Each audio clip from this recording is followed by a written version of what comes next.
चलो, quadratic equation 10th standard practice set 2.5 question number 7.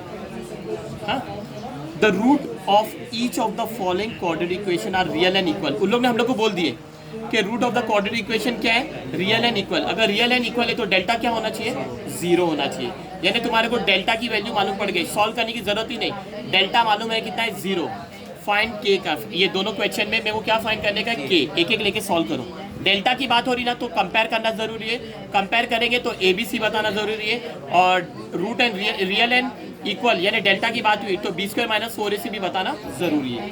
Okay, तो तुम लोग ये याद रखो. पहला क्वेश्चन ये है 3y² + ky + 12 = 0. क्या करेंगे, comparing with ay² + by + c = 0. we get therefore a = y² के पहले कौन है, +3. b = y के पहले कौन है, +k. ये नंबर है, अभी y के पहले k ना तो k. c = कौन है, +12. क्या है, +12. उन लोगों ने बोल दिया root of the quadratic equation are real and equal, यानी डेल्टा मस्ट बी 0, यानी डेल्टा फाइंड करना पड़ेगा. डेल्टा तो मालूम पड़ गया. Delta = b² - 4ac. Delta = b की वैल्यू कितनी, k the whole square -4 bracket a की वैल्यू 3 और c की वैल्यू 12. डेल्टा = k का स्क्वायर, k² - 4 3 = 12, 12 12 = 144 है ना. Delta = k² - 144. और कुछ नहीं कर सकते है ना. फिर लिखेंगे सिंस. क्यों लिख रहा, इसको बोलते हैं सिंस या बिकॉज. उन्होंने क्वेश्चन में बोले the root of each of the, each यानी दो ही दिए ना, the root of each of the following quadratic equation are real and equal. तो अपन लिखेंगे since the roots of the quadratic equation are real and equal, so delta must be 0 है ना. उन्होंने क्वेश्चन में बोल दिया ना since the root of the quadratic equation are real and equal. क्या लिखूंगा मैं इधर, बताऊंगा गिवन. क्या लिख के बताऊंगा, गिवन लिख के बताएं. सो डेल्टा मस्ट बी 0 है ना, डेल्टा मस्ट बी 0. तो डेल्टा का आंसर क्या है, k² - 144. ये भी डेल्टा ही है ना, k² - 144. इसका आंसर क्या रहेगा, 0.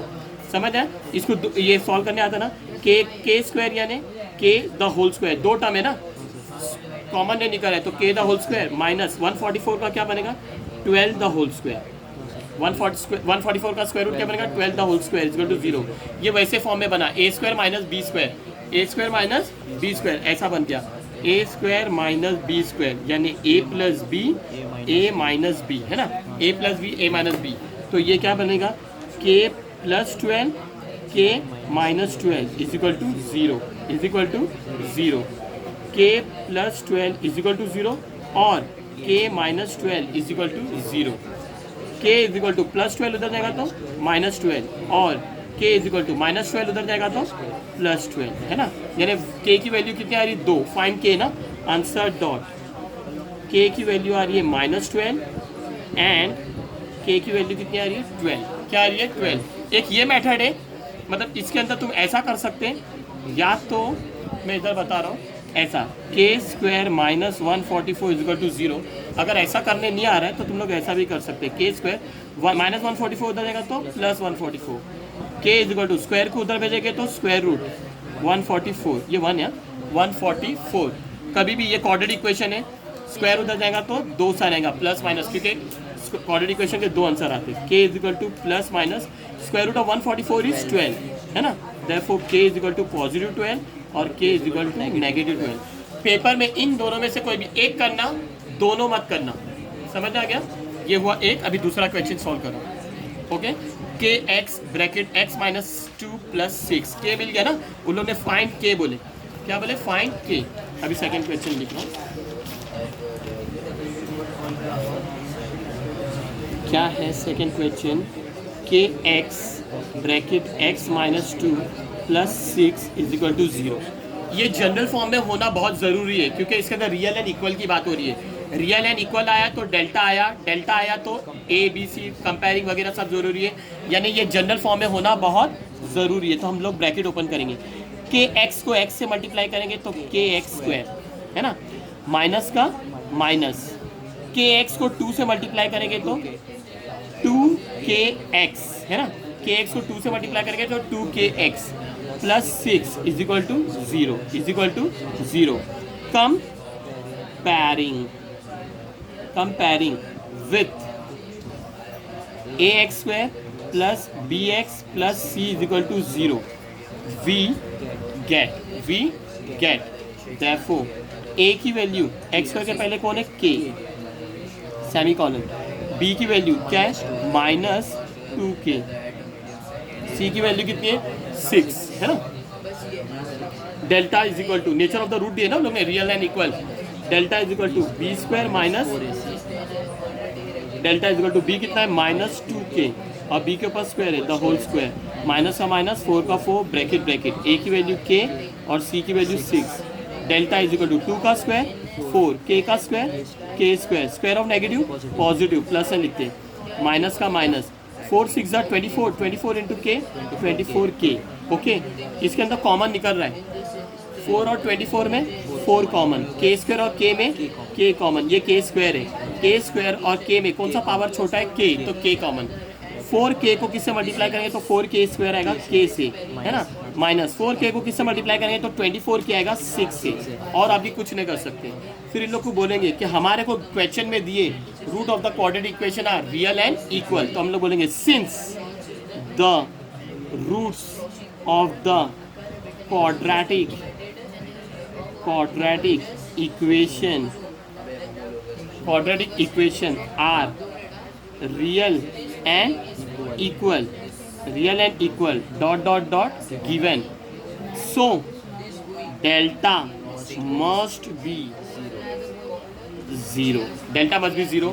डेल्टा क्या मिला तुम्हारे को 4k bracket k minus 6 is equal to 0।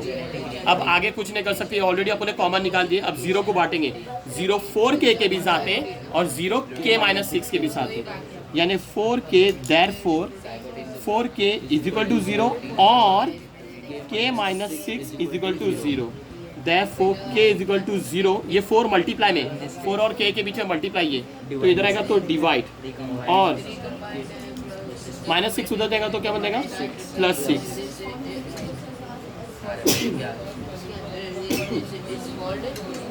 Sorry, therefore k is equal to 0 के नीचे कोई भी नंबर आए क्या आएगा 0 और k इज इक्वल टू 6। अच्छा कभी भी याद रखो k की वैल्यू अगर 0 मिलती है ना तो तुम लोग है ना जनरल फॉर्म में जाके देखने का, किधर देखने का जनरल फॉर्म में, इधर जाके देखने का जहाँ पे ये इक्वेशन है ना वहाँ पे जाके देखने का k की वैल्यू 0 है और इधर k है, और k की जगह पे क्या आ रहा है 0 आ रहा है, तो याद रखना क्वाड्रेटिक इक्वेशन में ax square plus bx plus c is equal to 0 रहता है, और ये a की वैल्यू है ना इज नॉट इक्वल टू 0 रहती है, a की वैल्यू क्या रहती है नॉट इक्वल टू 0, और यहाँ पे a मेरा कौन है